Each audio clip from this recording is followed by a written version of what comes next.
Two questions. Thank you. So the first question is, when I started working on this character for Rise many years ago, one thing was very clear to me, that this was not just a matter of playing an ape. This was not just learning how to become a chimpanzee. Obviously that was the starting point, but obviously Caesar's journey is an extraordinary journey, because he is an ape who is an orphan, who's a recipient of a drug that enhances his intelligence. It was a cure for Alzheimer's, which went wrong. Of course, it became a simian flu for human beings and affected them in a terrible way, but for apes it became a way of enhancing their intelligence. So when I started to play him, I wanted to, obviously, I was going to be playing him from an infant chimpanzee all the way through his life. So I wanted to base him on a real chimpanzee that had very human characteristics, because apes who are brought up with human beings or surrounded by human beings very much reflect human behavior. And I approached him as almost like a human being inside an ape's skin. That was my beginning, the way of approaching the role, because he grew up with life from the people that surrounded him, and in many ways felt that he was human. And then his intelligence was then beginning to rapidly increase. And so I began to think of him as like a gifted child, a child who could play concertos or solve very complex mathematical equations, some child who was very beyond his years in terms of intelligence.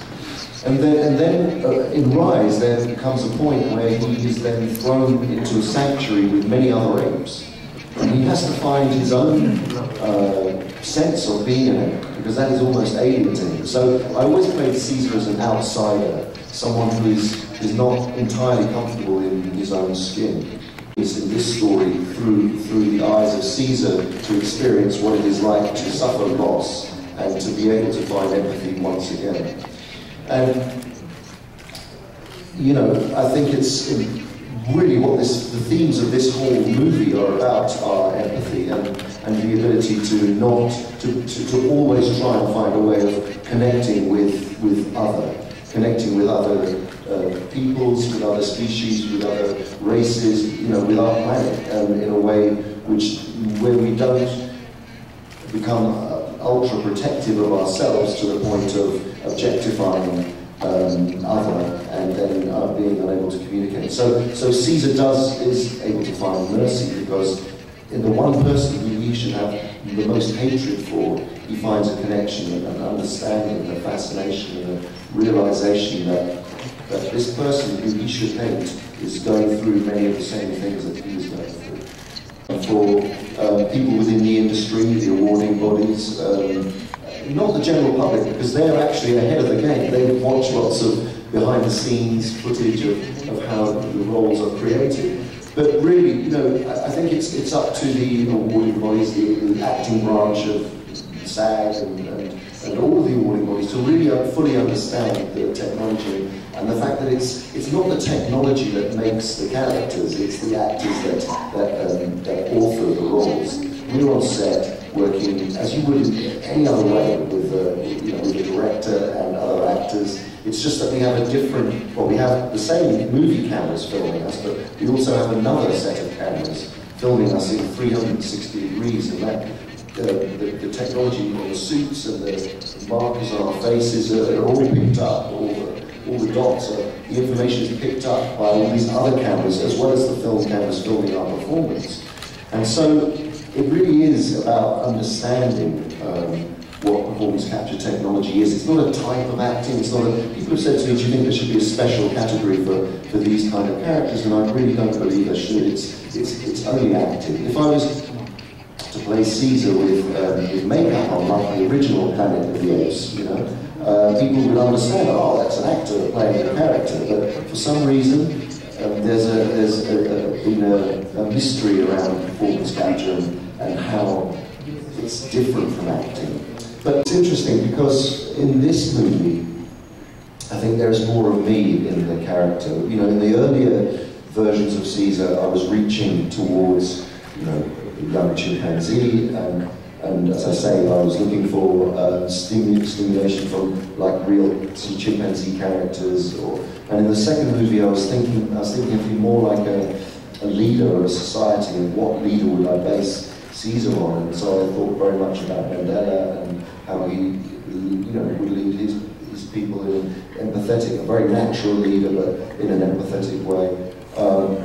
But in this movie, it's so personal because what Caesar's experiences in this story had to come from me. It had to come from, if this were happening to me, how would I be feeling? And that it fits very much Caesar's journey, that he's becoming more human-like, and in becoming more human-like, he became closer to me in this part of the story. And if I were an ape now, and I had a message for humanity, it would actually be Caesar's words, I think, which are home, family, future. That's what I would say. Caesar story, because we wanted there to be a closure to the creating of a legend, really, like a mythical figure, almost like a religious figure, so that the apes in the future could point back and say, this was the character, like a kind of Moses character, this was the character that brought about the freedom of apes and created our society. And so ends the Caesar story. But it doesn't mean that that's the end of Planet of the Apes movies, because we always knew that we were heading towards the original 1968 film. But that's a long way from the movie where we've ended our movie. And the Nova character that you talk about, Nova isn't supposed to be the Nova that grows up in 30 years' time and is the mute girl that we see in the 1968 version, because that doesn't work out in terms of the logic. That doesn't work out. But her name could become a name that is then used for generations, for instance. So I do know that there are possibilities of future movies. It will not be the end. Certainly of the Planet of the Apes franchise, it is the end of Caesar's part of that journey. But who knows? I mean, the wonderful thing about performance capture technology means that you can play any other character. So there might be